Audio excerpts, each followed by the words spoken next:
오늘 교재 46페이지를 제가 읽겠습니다. 교재 46페이지입니다. 대제사장들과 백성의 장로들은 예수님을 사형에 처하기로 가결하고 그를 결박하여 총독 빌라도에게 넘겨줍니다. 예수님은 십자가를 지고 골고다로 올라가셔서 못 박히십니다. 이로써 죽음에 관한 예수님의 예언이 구체적으로 실현됩니다. 극심한 고통 가운데 십자가에서 내려오라는 조롱과 유혹들이 이어졌지만 예수님은 십자가만이 죄에서 인류를 구원할 유일한 방법을 확신하시기에 내려오시지 않습니다. 예수님의 십자가 죽으심의 현장에서 놀라운 초자연적 일들이 벌어집니다. 성소 휘장이 위로부터 찢어지고 땅이 진동하며 무덤들이 열립니다. 이방인인 백부장과 군인들은 지진과 일어난 사건들을 보고 크게 두려워하며 예수님이 참으로 하나님의 아들이었다고 고백하게 됩니다.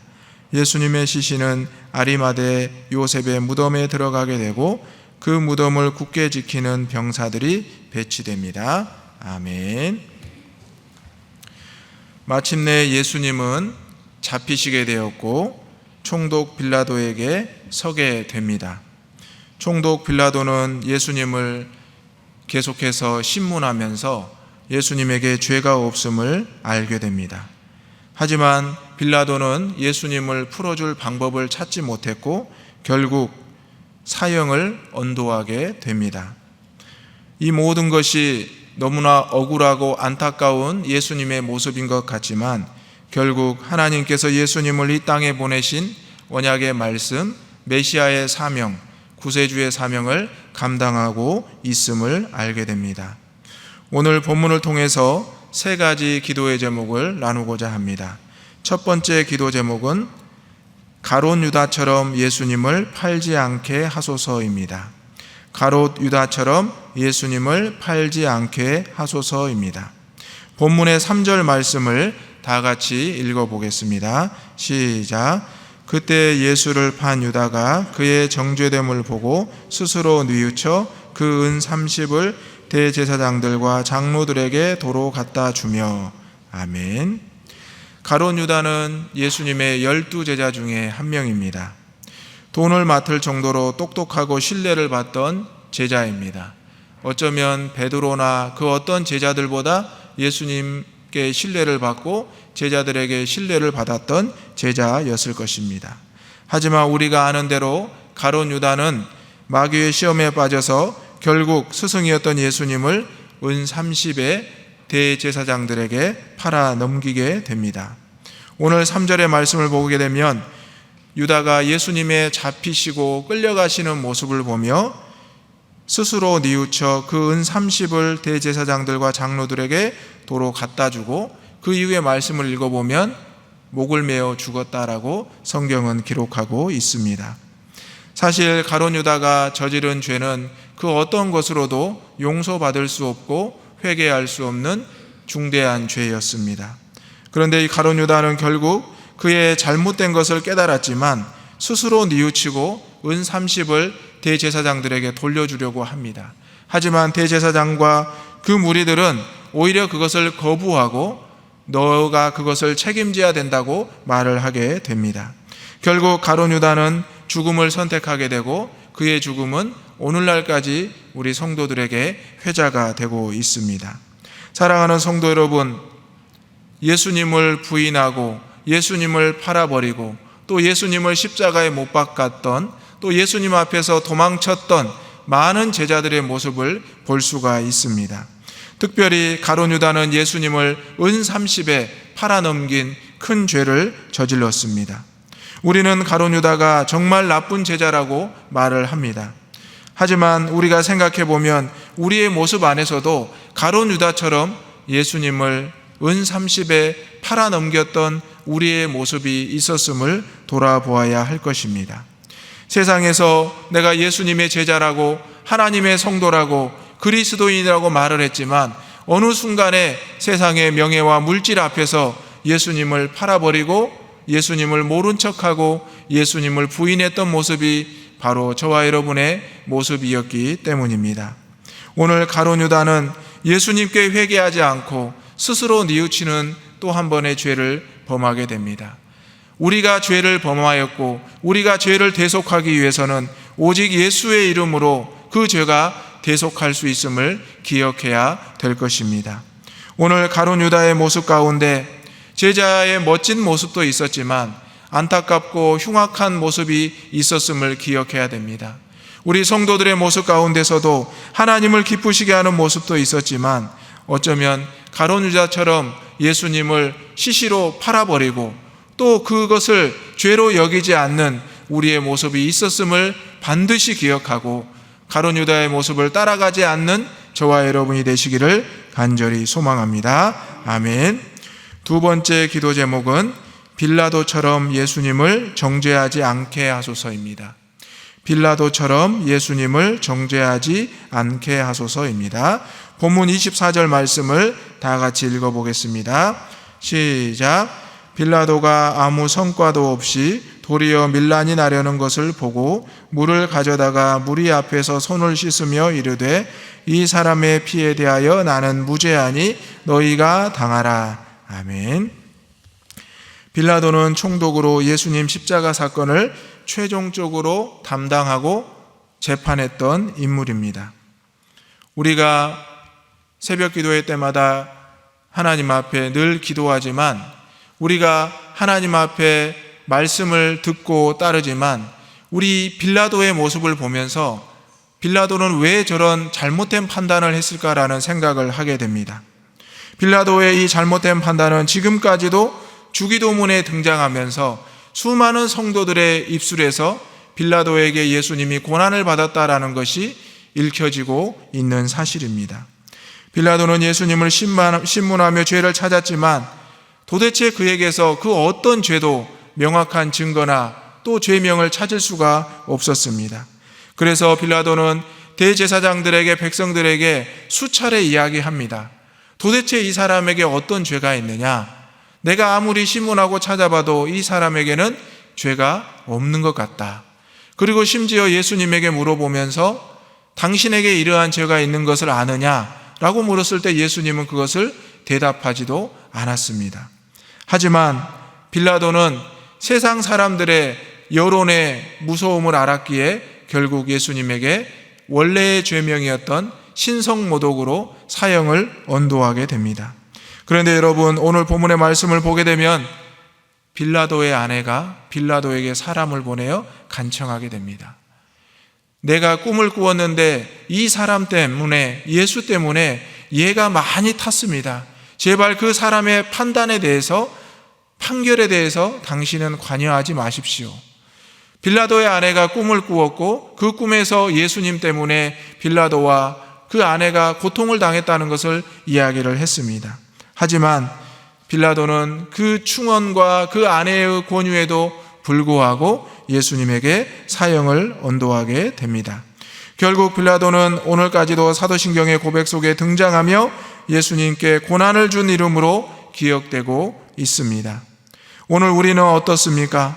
예수님이 죄 없으시다는 것을 저와 여러분은 분명히 알고 있습니다. 하나님의 아들이라는 것도 분명히 알고 있습니다. 하지만 우리는 가룟 유다처럼 빌라도처럼 세상의 눈치를 보면서 예수님을 팔거나 예수님을 정죄하는 모습을 보여주었습니다. 세상에서 사람들이 우리에게 묻습니다. 당신이 믿는 예수가 과연 하나님의 아들이냐? 당신이 믿는 예수가 당신에게 무엇을 주었느냐? 또 내 삶에는 어떠한 것을 주겠느냐? 물었을 때 글쎄요, 내가 예수를 믿지만 예수님이 내 삶을 어떻게 변화시켜 준 것 같지는 않은데요.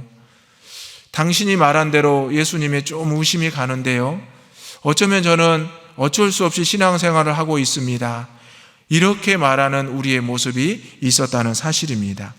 빌라도처럼 예수님을 꼭 정죄했다고 해서 빌라도의 모습이 우리의 모습에 없다는 것은 아닙니다. 예수님에 대해서 정확히 선포하지 않고 예수님에 대해서 정확히 말씀하지 않았다면 우리 역시 빌라도의 모습에서 자유로울 수 없을 것입니다. 오히려 세상 사람들이 오늘 말씀에 나오는 것처럼 예수님을 조롱하고 핍박하고 또 예수님의 모든 것을 부정했을 때 우리가 용기를 내어서 이분은 하나님의 아들입니다, 이분은 메시아입니다라고 말을 할 수 있었다면 하나님의 역사가 일어나지 않았을까, 이런 생각을 해볼 수 있습니다. 오늘 빌라도는 자신에게 주어진 귀한 기회를 걷어찼습니다. 자기가 재판관으로서 예수님의 살아계심을, 하나님의 아들이심을 알고 있었고 점점 깨달았지만 끝까지 인정하지 못하고 결국 백성들의 여론에 떠밀려서 잘못된, 가장 세상에서 지금까지 남아있는 올바르지 못한 판단을 하게 되었다는 사실입니다. 우리의 인생에서 우리는 분명히 이러한 순간이 찾아올 것입니다. 여러분이 예수님에 대해서 증거할 수 있을 때, 예수님에 대해서 선포할 수 있을 때 두려운 마음과 세상의 눈치를 보기보다는 하나님의 이름을 전할 수 있는 귀한 기회로 생각하시고 담대하게 선포하시는 저와 여러분이 되시기를 주님의 이름으로 축원합니다. 아멘. 세 번째 기도 제목은 아리마대 요셉처럼 예수님을 끝까지 따르게 하소서입니다. 아리마대 요셉처럼 예수님을 끝까지 따르게 하소서입니다.